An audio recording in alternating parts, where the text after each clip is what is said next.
Hello, this is Arturelia Gaming Room Reviews. I'm Arturo, and today I'll be reviewing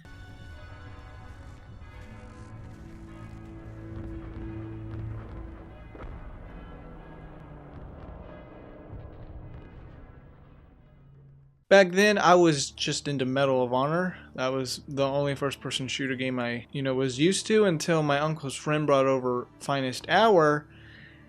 And that was, I played it one time and I was really interested in it. You were playing as a different character, a different soldier from another country, and I got to see more history in that game of the Eastern Front, and that was pretty nice.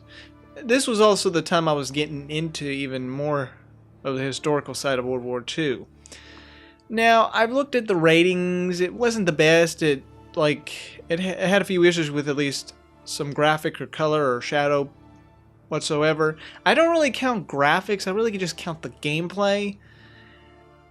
And this is also another childhood game that I played back then, but what would I think of it even today?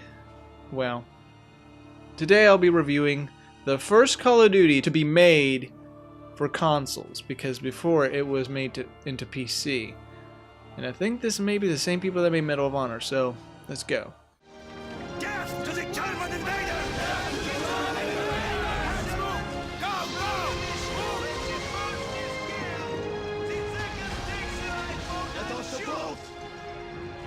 You play as different characters from the Soviet Union, British, and American soldiers.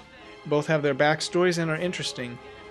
And besides it always jumping around like the previous Call of Duty games, like Call of Duty 3, yeah, that one jumped around a lot, but at least this one focused on the story with this group of characters, and then this group of characters, and then the next. So at least, it stayed focused on the story and plot, and then move on to the next.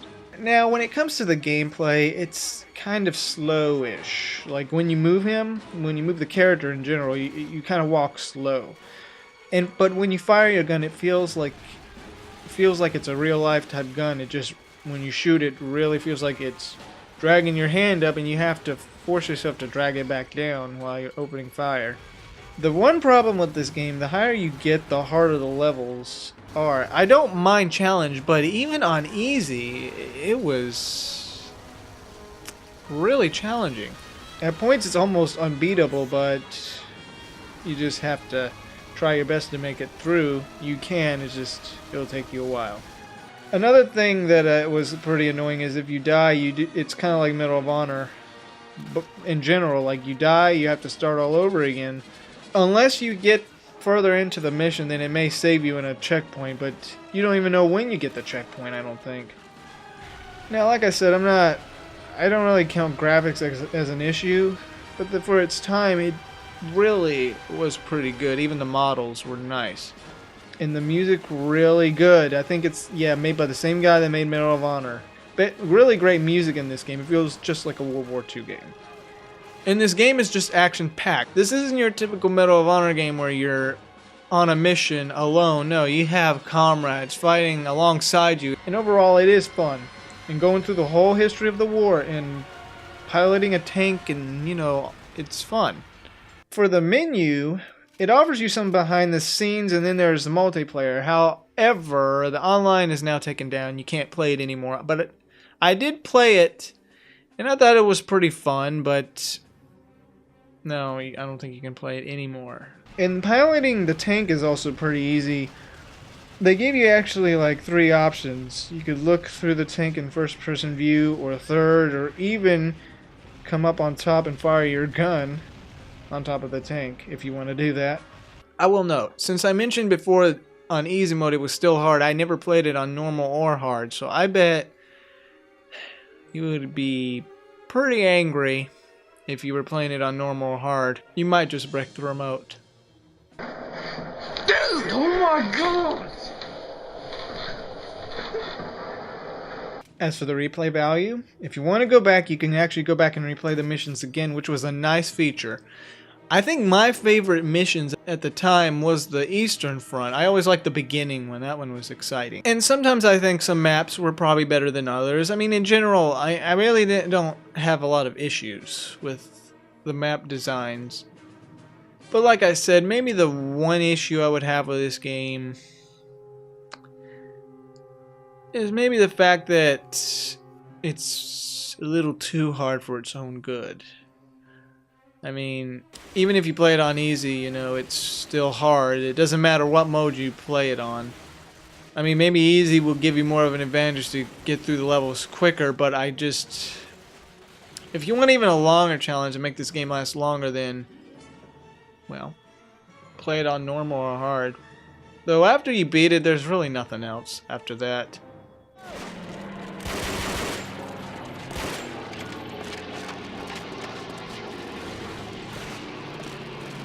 Call of Duty Finest Hour. Another childhood game, just like Medal of Honor, but it's kind of hard for me to rate it. It is hard, but at least it gives you the challenge. I mean, Medal of Honor, to me, Frontlines especially, is better. But this actually gives you the feel of on the front lines with your comrades and just piloting a tank. You know, actually, this gives you more extra stuff than Medal of Honor ever did.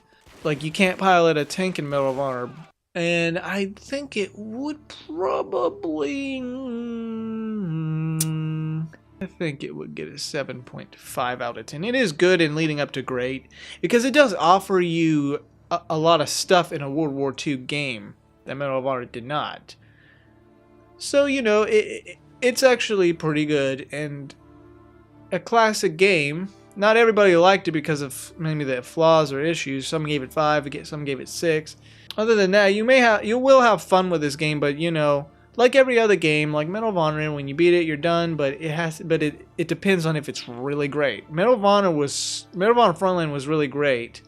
That even after you beat it, you could go back and replay those missions again. Well, I think same deal with Finest Hour.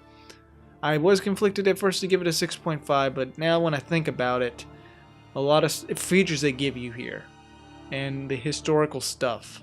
So yeah, 7.5 out of 10. As for recommendation, there was Call of Duty 2 and Call of Duty 3. And then they gave us Call of Duty 2 for the Xbox 360. And then they gave us World at War, which may have been the last few World War II games on the console era. And that's about it.